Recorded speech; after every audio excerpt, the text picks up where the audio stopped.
Church में सब लोग जो आते हैं उन सब के बने रहने के लिए तरह तरह की प्लान्स बनाई जाती हैं। आराधना के म्यूजिक से लेकर बाकी सब सुविधाओं का ध्यान रखा जाता है और फिर शारीरिक और हर तरह की चंगाई का वादा भी दोहराया जाता है। लेकिन क्या परमेश्वर जिस काम के लिए हमें नियुक्त करते हैं उसके लिए हमारी सहायता नहीं करते? शुरू करते हैं परमेश्वर के वचन से। परमेश्वर का वचन हमने प्रकाशित वाक्य की पुस्तक उसका 3रा अध्याय उसकी 7वीं आयत से लिया है। फिलाडेल्फिया की कलीसिया के दूत को यह लिख, जो पवित्र और सत्य है और जो दाऊद की कुंजी रखता है, जिसके खोले हुए को कोई बंद नहीं कर सकता और बंद किए हुए को कोई खोल नहीं सकता, वह ये कहता है कि मैं तेरे कामों को जानता हूँ। देख, मैंने तेरे सामने एक द्वार खोल रखा है जिसे कोई बंद नहीं कर सकता। तेरी सामर्थ्य थोड़ी सी तो है, फिर भी तूने मेरे वचन का पालन किया है और मेरे नाम का इनकार नहीं किया। परमेश्वर के वचन को पढ़े और सुने जाने से आशीष हो। आमीन। फिलाडेल्फिया की चर्च की पत्री में प्रभु यीशु ने उन्हें खुला द्वार दिखा दिया। इसका आज हमारे लिए क्या महत्व है? जो 7 चर्चेस को पत्रियां लिखी गई 2 और 3 अध्याय में प्रकाशित वाक्य में, यह उनके सामर्थ्य और उनकी कमजोरियों के बारे में बताने के लिए है, ताकि उनका आगे उन्हें क्या करना, उनका फ्यूचर कोर्स ऑफ एक्शन क्या होगा। और ये जाहिर करता है कि प्रभु यीशु की नज़र उन सब लोगों पर लगी हुई है जो चारों तरफ अंधेरे की ताकतें घेरे हुए, डिस्ट्रैक्ट करते हुए उनके बावजूद भी प्रभु यीशु पर नज़र बनाए रहते हैं और जो वो कहते हैं उसके मुताबिक चलते हैं। बाकी सबको रिजेक्ट कर दिया जाता है। फिलाडेल्फिया, मार्सिया, लाइडिया और फ्राइजिया 3 मुल्कों के बॉर्डर पर था और ये आउटपोस्ट बनाई गई थी ग्रीक कल्चर और भाषा वहां पर प्रचार करने के लिए।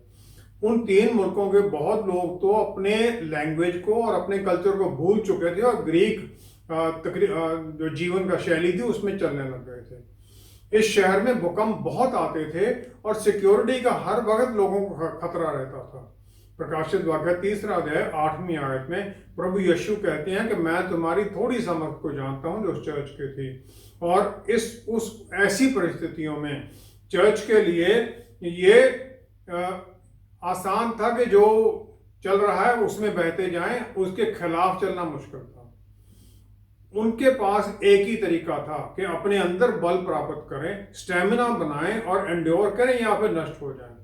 जो स्मरना में चर्च था वही एक दूसरा चर्च है फिलाडेल्फिया के साथ, जिसके बारे में प्रभु यीशु ने कुछ भी नेगेटिव नहीं कहा, उन्हें कोई एडमोनिश या ताकीद नहीं दी गई। प्रकाशित वाक्य 1 अध्याय 18वीं आयत में अगर हम देखें, प्रभु यीशु अपना पहचान देते हैं। मत डर, मैं प्रथम और अंतिम और जीवता हूं। मैं मर गया था और अब देख मैं युगान युग जीवता हूं और मृत्यु और अधोलोक की कुंजियां मेरे ही पास हैं। मैं मर गया था, अब जीवता हूं। और फिर वो कहते हैं कि जिस प्रकार को ये समझने की जरूरत नहीं है कि मेरे पास मृत्यु और हेडीज की चाबियां मेरे पास हैं, और जो उन्होंने रिजरेक्शन द्वारा जी उठने के बाद प्राप्त की। और हर एक चर्च के बारे में वो अपने बारे में एक अद्भुत बात बताते हैं। फिलाडेल्फिया चर्च को वो अपने इंट्रोडक्शन में कहते हैं कि जो पहले चैप्टर में था उसके मुताबिक नहीं है। वो 4 तरह से पुराने नियम के बारे में बताते हैं, जहां पुराने नियम में उनके बारे में है। पहला कि वो जो पवित्र है वो अपनी परमेश्वरता को जाहिर करते हैं, क्योंकि परमेश्वर ही सिर्फ पवित्र है और वो अपने आप को परमेश्वर जाहिर करते हैं, डिक्लेयर करते हैं। और मेरा स्वर्ग में बोलते मेरा यही ऑफिस है, मेरा यही अधिकार है। 2 कुरिन्थियों 5वां अध्याय 21वीं आयत में, जिसे कलवरी पर हमारे लिए पाप बना दिया गया, जैसे पाप जो अनभिज्ञ था पाप से, वो फिर उस पाप से इतने परफेक्ट तरीके से हैंडल करते हैं कि वो स्वर्ग में पवित्र बन जाते हैं। वो धरती पर परमेश्वर के पवित्र थे और यहां पर उन्होंने जो था वो यहां रिवील नहीं किया, लेकिन वहां पर जाकर वो ये सब करप्ट जो पाप सब कुछ इसके साथ डील करने के बाद में, सबको झेलने के बाद में सलीब के ऊपर वो परमेश्वर के सामने वापस पहुंच जाते हैं, पूरे अधिकार प्राप्त किए हुए, पवित्र स्थान में पहुंचे हुए। दूसरा वो अपने बारे में कहते हैं वो जो सच्चा है। ग्रीक भाषा का शब्द एलिथीनोस का मतलब है सच्चा, जेन्युइन, रियल। वो सचमुच जेन्युइन है क्योंकि वो सच्चा परमेश्वर है। ग्रीक कल्चर में जहां पर के चारों तरफ झूठ था, परवर्शन थी, उस सब में वो सच्चे खड़े हैं। वो कभी झूठ नहीं बोलते, किसी को धोखा नहीं देते। वो जेन्युइन है, सच्चा परमेश्वर है, सच्चा इंसान है। यूहन्ना पहले की 9 के अनुसार वो सच्ची ज्योति है। यूहन्ना 6:32 के अनुसार वो सच्ची ब्रेड है, सच्ची रोटी है। यूहन्ना 15:1 के अनुसार वो सच्ची दाखलता है। यूहन्ना 5:20 के अनुसार वो सच्चा परमेश्वर है। प्रकाशित वाक्य 3:14 के अनुसार वो सच्चा गवाह है। परमेश्वर के मन में जो कुछ भी वो अपने अपने बारे में जाहिर करते हैं, करना चाहते हैं इंसान के ऊपर, वो सब कुछ प्रभु यीशु में परफेक्शन में है और उनमें वो दिखाई देता है। तीसरा, वो अपने आप को सॉवरन कहते हैं, वो जिसके पास दाऊद की कुंजी है। दाऊद मसीहा के सिंहासन वो उसके वंशज को सिंहासन मिल रहा है, इसीलिए उसके पास कंट्रोल अथॉरिटी होनी चाहिए। चाबी किसको देनी है? तो प्रभु यीशु के पास वो दाऊद की कुंजी है, क्योंकि वही डिसाइड करते हैं कि कौन उनके राज्य में शामिल हो सकता है। वो दाऊद के घराने की पूरी महिमा को जाहिर करते हैं। मृत्यु प्राप्त करने के बाद जी उठते हैं और स्वर्ग में चले जाते हैं और वहां पर पूरी महिमा प्राप्त करते हैं। चौथा, वो अपने आप को जाहिर करते हैं ओमनीपोटेंट, पूरी तरह से सब जगह पर अधिकार पाए हुए। वो कहते हैं जो खोलता हूं मैं दरवाजा, वो कोई बंद नहीं कर सकता है, और ऑल पावरफुल है, और उनका जो किया हुआ है उसे कोई रोक नहीं सकता। जो वो करना चाहते हैं उन्हें भी कोई बदल नहीं सकता है। यशायाह नबी की पुस्तक 22वां अध्याय 17 से 22वीं आयत में वो शबना में देखते हैं वो सब कुछ जो परमेश्वर के को अच्छा नहीं लगता है, वो डिस्कार्ड करने के लिए। एलियाकीम में वो दिखाते हैं जो परमेश्वर को सबसे अच्छा लगता है। वो कहते हैं उसके कंधे पर मैं दाऊद के घराने की चाबी डालूंगा, ताकि उसके ऊपर सारा अधिकार दिया जाता है। फिलाडेल्फिया एक शहर था जिसे ग्रीक लैंग्वेज और कल्चर बताने के लिए बताया गया था, लेकिन प्रभु यीशु ने उस चर्च को वहां आशीष दे दी, एक खुला दरवाजा दे दिया कि तुम उस इलाके में परमेश्वर के वचन को बताओ। जो दरवाजा है, ग्रेट अपॉर्चुनिटी है दूसरों को गवाही देने के लिए। और ये जो खुला द्वार है, ये एक इनाम दिया गया है उन्हें, उनकी छोटी समर्थ होते हुए भी काम करने के लिए, ताकि वो हर परिस्थिति में आगे बढ़ते जाएं, परमेश्वर के अनुग्रह का संदेश देता रहें। जो फिलाडेल्फिया का चर्च है, समर्थ उसकी कम थी, लेकिन जो प्रभु यीशु ने उसके लिए दरवाजा खोल दिया, उसे कोई बंद नहीं कर सकता, शैतान भी उसका सामना नहीं कर सकता है। जो अपोजिशन उनके खिलाफ होती, प्रभु यीशु ने उन्हें बता दिया कि तुम उस अपोजिशन के बावजूद वहां पर रोशनी का मीनार बन जाओ, ताकि उस पूरा चारों तरफ जो अंधेरा है उस पर जय पाए रहो। और जो ये कमजोर लेकिन विश्वासी चर्च था, उसे एक स्पेशल प्रिविलेज मिल गया कि तुम जाकर ये इसके बारे में संदेश दो, सुनो और पूरे ध्यान से जो मैं कहता हूं उसे पूरा करो। हमारे लिए ये आज्ञा है कि हम भी कोई अपना बल दिखाने के लिए नहीं, कोई इमोशनल वेव्स क्रिएट करने के लिए नहीं, बल्कि आत्मा के बल में आनंदित होते हुए प्रभु यीशु को जो अच्छा लगता है उसमें आगे बढ़ते जाएं, उनकी गवाही देते जाएं। मैसेज चर्च को बहुत क्लियर है कि समर्थ चर्च का नहीं, लेकिन परमेश्वर का है। वहां लैटिन फ्रेज है कार्पे डायम, जिसका मतलब है सीज द डे, इसको पकड़ लो। हमारे लिए भी यही कार्पे डायम का ही संदेश है कि जो हमें मौका मिलता है हम उसे पकड़ लें, छोड़े ना उसे। अगर हम इसमें बने रहते हैं तो हम हर आशीष के हकदार बन जाते हैं। सभी 7 चर्च किसी ना किसी तरह से परेशानियों को झेल रहे थे। फिर सिर्फ फिलाडेल्फिया चर्च को ही प्रभु यीशु ने ये ओपन डोर या खुला द्वार की आशीष क्यों दी? इसके कई कारण हैं, लेकिन सबसे पहले हम ये जानें, यशायाह 55 की 8 और 9वीं आयत में परमेश्वर कहते हैं मेरे विचार तुम्हारे विचारों से भिन्न हैं, और मेरे जो रास्ते हैं वो भी तुम्हारे रास्तों से अलग हैं। उनके रास्ते स्वर्ग के हैं, हम यहाँ धरती पर हैं, और हम जो यहाँ अपनी हमारा ज्ञान है, बुद्धि है, उससे हम उन्हें नहीं समझ सकते। उनको समझने के लिए हमें पवित्र आत्मा परमेश्वर द्वारा जो उनके वचन के गहराइयां सिखाते हैं, उनके द्वारा हमें सीखना पड़ेगा। दूसरा, जो 7 चर्चेस को चिट्ठियां लिखी गई, जो लेटर्स लिखे गए हैं, वो सब आज के चर्च जो है, आज के लीडर्स हैं, उन सबके लिए लागू हैं। वो जो उस समय कंडीशंस थी आज भी वही हैं, और अदरवाइज अगर ऐसा ना होता, बहुत ज़्यादा बिल्डिंग थे जिनमें पहले चर्च थे वो सब बिक गए हैं और वहाँ पर दूसरे लोगों ने अपने धर्म के स्थान खोल दिए हैं। इंग्लैंड में खास तौर पर हुआ है ये। और फिर वो कहते हैं कि चर्च को कहते हैं कि मैं तुम्हारे कामों को जानता हूँ और तुम्हारी फेथफुलनेस को भी जानता हूँ। प्रकाशित वाक्य 3 अध्याय 8वीं आयत में प्रभु यीशु ने फिलाडेल्फिया चर्च को उनकी कम शक्ति, लिटिल स्ट्रेंथ के बावजूद उन्होंने उसे तारीफ की कि तुमने मेरे वचन को रखा है और तुमने मेरे नाम को इनकार नहीं किया है।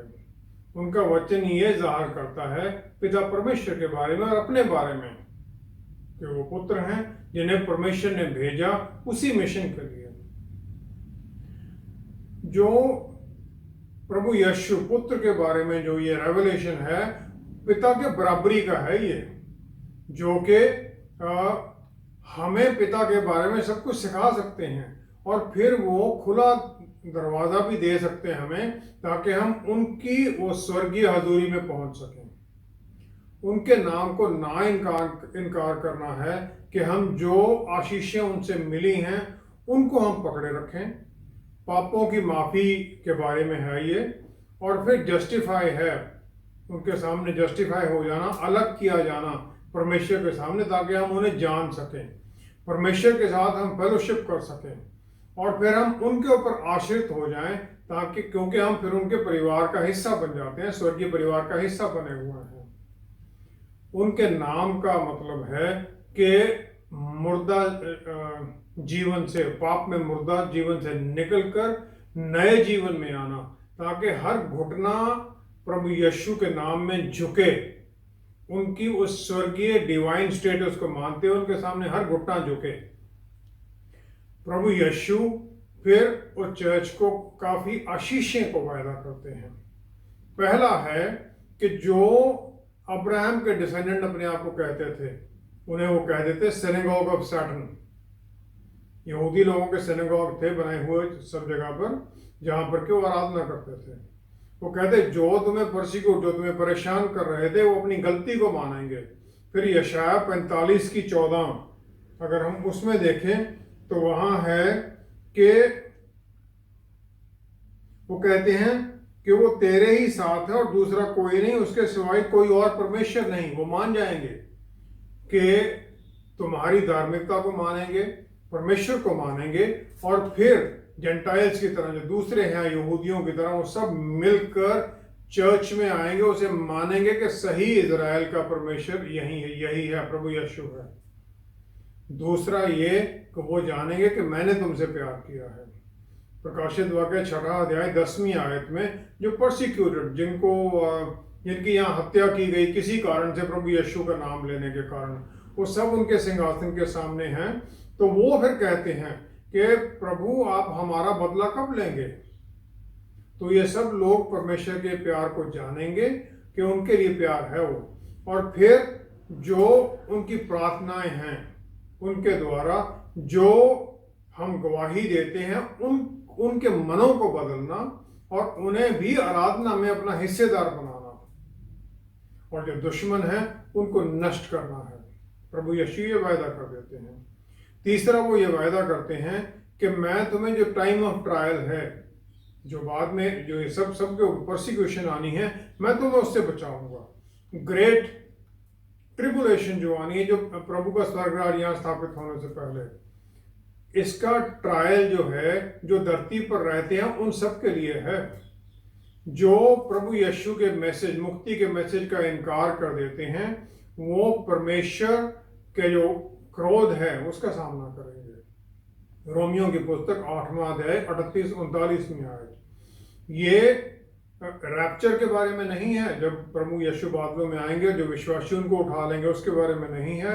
लेकिन जिस प्रकार पौलुस रसूल ने ये कहा है, किसी भी तरह की कोई भी अवस्था हमें परमेश्वर का प्यार जो प्रभु यीशु में है उससे अलग नहीं कर सकती है।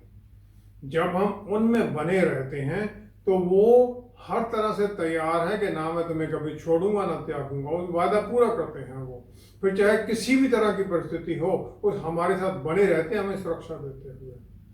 फिर उन्होंने एक एडवाइस चर्च को देते हैं, आज्ञा देते हैं कि जो मुकुट तुम्हें दिया गया उसे बचा के रखो, पकड़े रखो वचन को, क्योंकि मैं जल्दी आने वाला हूं। जो ये क्विकली है, ये नहीं कि मैं कल को या परसों को आने वाला हूं, इसका मतलब है अचानक आने वाला हूं, जिसके बारे में कोई भी अनुमान नहीं लगा सकता कब आऊंगा। और इस दौरान चर्च को जो उनके सामने वचन की गवाही देने के लिए जो रास्ते खुलते हैं, उनके ऊपर चलते रहना है, परमेश्वर की हजूरी में, परमेश्वर के बल में चलते रहना है, ताकि उन सबका वो फायदा उठा सकें। जो क्राउन जो दिया जाता है, जो विश्वासियों के लिए निश्चित किया गया, जो प्रभु यीशु यहाँ वायदा करते हैं, उसका खतरा हमारे अंदर से ज्यादा है, बाहर से कम है। जो लोकेशन थी उस फिलाडेल्फिया चर्च की, उसके ऊपर 3 देशों का बॉर्डर लगता था। तो जो तीनों के कल्चर्स थे, उनके तीनों के जो उनके ट्रेडिशन थे, उनके धर्म के विश्वास थे, वो सब इनके ऊपर हावी होने की कोशिश करते थे। तो इसलिए इन्हें उससे बचना है, ताकि वो हर आशीष को पा सकें। फिलाडेल्फिया का जो चर्च है, उसे वर्दी मानते हैं। प्रभु यीशु कहते हैं कि सब आशीषों के तुम हकदार हो, क्योंकि उन्होंने उनके अंदर सब कुछ देखा और फिर पाया ये सब ठीक है, अच्छा है और एक्सेप्टेबल है।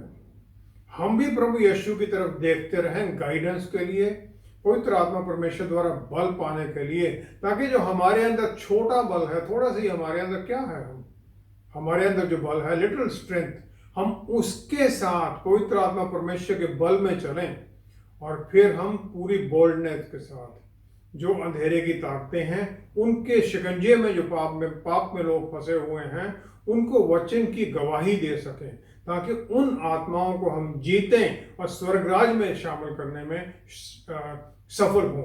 और ये हम पवित्र आत्मा परमेश्वर द्वारा दिए गए बल के साथ ही कर सकते हैं।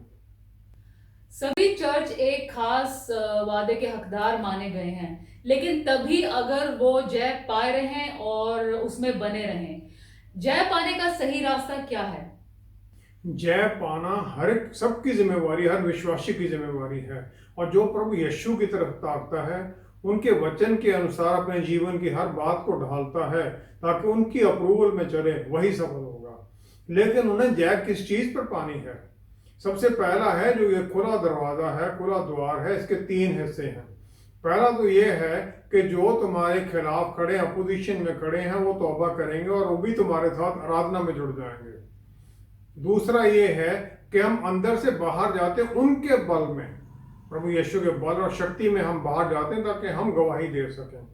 और तीसरा यशाया 45:2 उसके अनुसार है कि मैं तेरे आगे आगे चलूंगा और ऊंची ऊंची भूमि को चौरस करूंगा, मैं पीतल के किवाड़ों को तोड़ डालूंगा और लोहे के बेड़ों को टुकड़े टुकड़े कर दूंगा। यह परमेश्वर की आशीष है उन लोगों के लिए जो चलते हैं आगे। मतलब ये है कि जो बार्स ऑफ आयरन, जो बेड़ियां हमने अपने ऊपर डाल रखी हैं, उन सबको परमेश्वर तोड़ देंगे, हमें आजाद करेंगे, नए रास्ते हमारे लिए देंगे। और नई जगह पर जाने के लिए ही नहीं दरवाजा खुला है, बल्कि उस रास्ते को ठीक करने का भी प्रभु वायदा करते हैं। और फिर जो हमने डर या ये कि हमारे पास रिसोर्सेज ही नहीं है, पैसे नहीं है, हमारे साथ कोई है ही नहीं, या हमें तो ज्ञान ही नहीं है, इन सब छड़ों को वो तोड़ देते हैं, हमें आज़ाद कर देते हैं कि हम उनके बल और उनके ज्ञान में चलते हैं। और ये एक इंडिविजुअल एफर्ट भी है, हर एक ने करना है, ज़रूरी है, और कलेक्टिव सब मिलके भी करते हैं, ताकि जो दिन मौका है हम उसे पकड़ सकें। हम इसे किस प्रकार करते हैं, जय कैसे पाते हैं? पहला तो ये है जो हमारे अंदर हेजिटेशन है, हिचकिचाहट है, डिस्करेजमेंट है, वो उसके ऊपर हम जय पाना है पहले तो। और हम फिर देखते हैं जो हमारे रास्ते खुले उनकी तरफ, ऑब्स्टेकल्स की तरफ नहीं देखते हैं। चर्च को ये एक आशीष मिली है कि वचन दूसरों को सुनाने की, ताकि रूहें जीती जाएं। जिस प्रकार पहले उन्होंने किया था फिलाडेल्फिया चर्च ने, उसी प्रकार उन्हें करते रहना था, परमेश्वर प्रभु यीशु के ऊपर निर्भर होकर। दूसरा है कि जो उनकी सामर्थ्य कम है, जिसे पावरलेसनेस कहा जाता है, वो उसके ऊपर उन्हें जय पानी है। यहोशू और कैलेब की तरह बनना है, जो बाकी 10 भेदिए थे उनकी तरह नहीं। परमेश्वर के बल में चलना है। दूसरा कुरिन्थियों 12वां अध्याय 9वीं और 10वीं आयत में पौलुस रसूल ने इसका हल ढूंढ लिया। वो कहते हैं, परमेश्वर का वचन उन्हें आता है, मेरा अनुग्रह तुम्हारे लिए काफी है, क्योंकि मेरी समर्थ तुम्हारी कमजोरी में ही परफेक्ट होती है। जब हम उनसे स्वर्गीय सहायता मांगते हैं तो फिर कोई भी हमें रोक नहीं सकता, क्योंकि हम उनके बल में चलते हैं। तीसरा है जो परसिक्यूशन है, क्योंकि जो शैतान की सभा है वो सब जगह है, आज भी है, उस समय भी थी, सब जगह है, और वो हमारे अपोजिशन में खड़े होते हैं, हमें परसिक्यूशन करने के लिए कोशिश करते हैं। विश्वास अपॉर्चुनिटी को पकड़ता है, और जो डर है वो सिर्फ जो खतरा है उसी को देखता है। हमारे अंदर डर हो जाता है कि बदलाव कैसे जाएंगे, या फिर वहां पता नहीं क्या होना, कौन मिलेगा वहां पर। और जनरली ये चलता है चर्च के अंदर, जिस प्रकार चल रहा है अच्छा चल रहा है, इसको क्यों बदलना है। इन चीजों पर हमें जय पाना है। चौथा है जो हमारे अंदर फटीग है, थक जाना, उसके ऊपर जय पाना है और बने रहना है। रोमियो की पुस्तक 5वां अध्याय 3री आयत में या 3री 4थी आयत में अगर हम देखें, रोमियो की पुस्तक 5वां अध्याय, तो वहां वो कहते हैं, क्लेश से धीरज उत्पन्न होता है, धीरज से खरा निकलना, और खरे निकलने से आशा उत्पन्न होती है, और आशा से लज्जा नहीं होती, क्योंकि पवित्र आत्मा जो हमें दिया गया है उसके द्वारा परमेश्वर का प्रेम हमारे मन में डाला गया है। इस प्रकार हमें कोई निराशा नहीं फिर होती जब हम बने रहते हैं। प्रकाशित वाक्य 3रा अध्याय 10वीं 11वीं आयत में प्रभु यीशु ने वायदा किया कि जो टेस्टिंग का समय होगा उससे मैं तुम्हें बचाए रखूंगा, क्योंकि मैं अभी जल्दी आने वाला हूं। 5वां है हमें जय पाना है, प्रभु यीशु की तरफ देखते रहना, जो हमारे विश्वास के कर्ता और सिद्ध करने वाले हैं, जो कि इब्रानियों की पुस्तक 12वां अध्याय 2री आयत में कहा भी गया है। और फिर हम जो अनंत काल के रिवॉर्ड हैं उनकी तरफ देखते हैं। जो आज के मटेरियल रिवॉर्ड्स हैं उनके ऊपर फोकस हमारा कम हो जाता है, क्योंकि प्रभु यीशु कहते हैं पहले स्वर्गराज की खोज करो, ये सब तुम्हें मिलेगा। प्रभु यीशु ने हम सबको जो जय पाने वाले उनके लिए अद्भुत आशीषें को वायदा किया है। ये सिर्फ फिलाडेल्फिया के चर्च के लिए नहीं या 7 चर्चेज के लिए नहीं, बल्कि हम सब के लिए, आज के लिए भी है। जो ये रिवॉर्ड्स क्या हैं? सबसे पहला रिवॉर्ड है, कहते हैं मैं तुम्हें अपने पिता के परमेश्वर के मंदिर में खंबा बनाऊंगा, पिलर। फिलाडेल्फिया का जो एरिया था वहां पर भूकंप बहुत आते थे, तो बिल्डिंग गिर जाती थी, तो वो एक खंबे की वैल्यू समझते थे। इसीलिए उन्हें बताया गया है कि जो खंबा बनता है वो सिक्योर होंगे, प्रभु यीशु ने संभाले रखेंगे। यहाँ पर भी अनंत काल तक उन्हें वो संभाले रखेंगे। पहला राजा 7वां अध्याय 21वीं आयत में सोलोमन के जो मंदिर बनाया था उसमें 2 खंबे लगाए गए। पहले का नाम जाकिन रखा गया, जाकिन, जिसका मतलब है कि परमेश्वर स्थापित करेंगे, और दूसरे का नाम रखा गया बोआज, मतलब इसमें परमेश्वर में हमारा बल है। और यही जो ब्लेसिंग है, यही आशीष है जो जय पाने वाला है उसके लिए जो खंबा बनाया जाएगा। दूसरी आशीष है, मैं उसके ऊपर अपने परमेश्वर का नाम लिखूंगा। नाम लिखना है, उसके ऊपर अपना अधिकार सिद्ध करना, उसे ये ऑनर करना कि तुम मेरे हो। दूसरा कुरिन्थियों 3रा अध्याय 2री 3री आयत में लिखा गया कि हम प्रभु यीशु की पत्री हैं, जो पत्री हमारे मनों पर लिखी गई, जिसके सब पढ़ते हैं। हम उनके लोग हैं, चुने हुए, आशीषित हैं। फिर जब उनका नाम लिखा जाता है हम उनके हो जाते हैं। तीसरा आशीष है कि मैं उनके ऊपर परमेश्वर के शहर का नाम, नए यरूशलेम का नाम लिखूंगा। नए यरूशलेम का नाम लिखा जाना कि हमें परमानेंट सिटीजनशिप मिल जाती है, उसके लिए अनंत काल की सिटीजनशिप, हम उसके हकदार बन जाते हैं। प्रकाशित वाक्य 22वां अध्याय 4, 5वीं आयत में लिखा गया है कि या तो हम शैतान का मार्ग अपने माथे पर लगा लें, या फिर हम अनंत काल का जीवन पालें, और या प्रभु यीशु के मार्ग में चलें। परमेश्वर के प्रभु यीशु का मार्ग हमारे ऊपर लगा हुआ, अनंत काल का जीवन मिल गया, या फिर हम अनंत काल के लिए नरक में चले जाएं। जो जय पाने वाला उसे अनंत काल का जीवन दिया गया है, और उसमें ना कोई फिर आंसू होगा ना कोई दर्द होगा। प्रकाशित वाक्य 22 में यही वायदा है। चौथा, प्रभु यीशु वायदा करते हैं कि मैं अपना नया नाम उस पर लिख दूंगा जो जय पाएगा। जो नया नाम प्रभु यीशु का नया नाम है। धरती पर उनका नाम अलग था, यहोशू, जीसस था, कि उसका मतलब है छुटकारा देने वाला, मसीहा। वहां उनको एक नया नाम दिया गया है जो कि अभी हमें नहीं पता है। जो नया नाम है, उनका जो इंटरसेसर है, वो जज हैं, राजाओं के राजा हैं, उन सब के अनुसार है। वो नया नाम वो लिखने का वायदा करते हैं जय पाने वालों पर।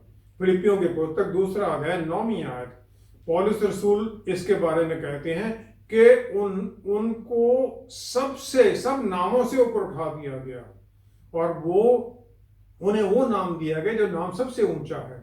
और फिर वो मेरे जैसों को इस लायक समझते हैं कि हम उनका नाम अनंत काल के लिए अपने यहाँ लिखा हुआ जाहिर करें।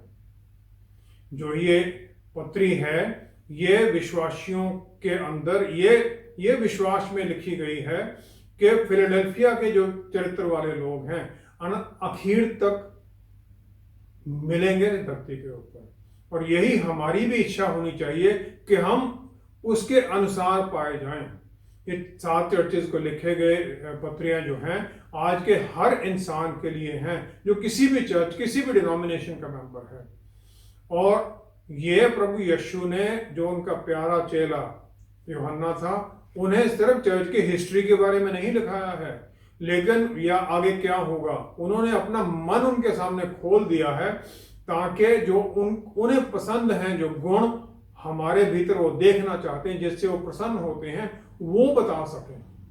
जब हम ये पत्रियां पढ़ते हैं तो हमें अपने आप को जांचना है, फिर उनकी हमें सहायता मांगनी है ताकि हमारे अंदर जो गलतियां उन्हें हम ठीक कर सकें, जहां जरूरत है उसे ठीक करें।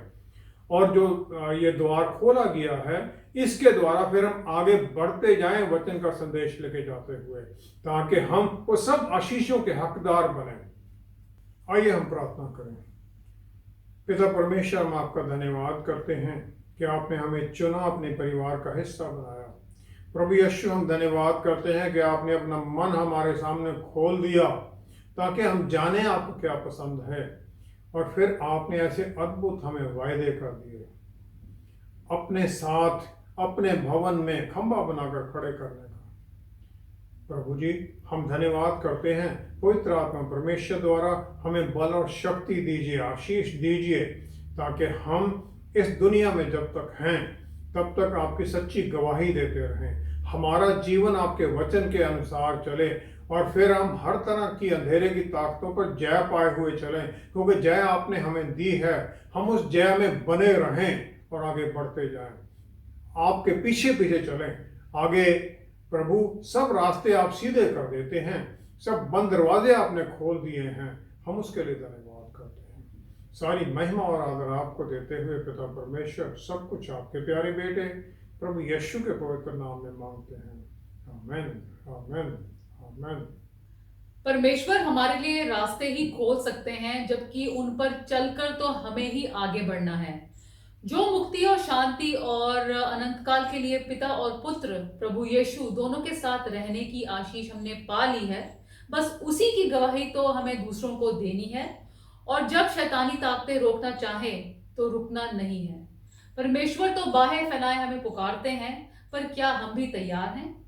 हमारे साथ दोबारा जुड़ने के लिए आपका बहुत बहुत धन्यवाद। अगले हफ्ते आपसे फिर मुलाकात होगी। Stay blessed. शालोम।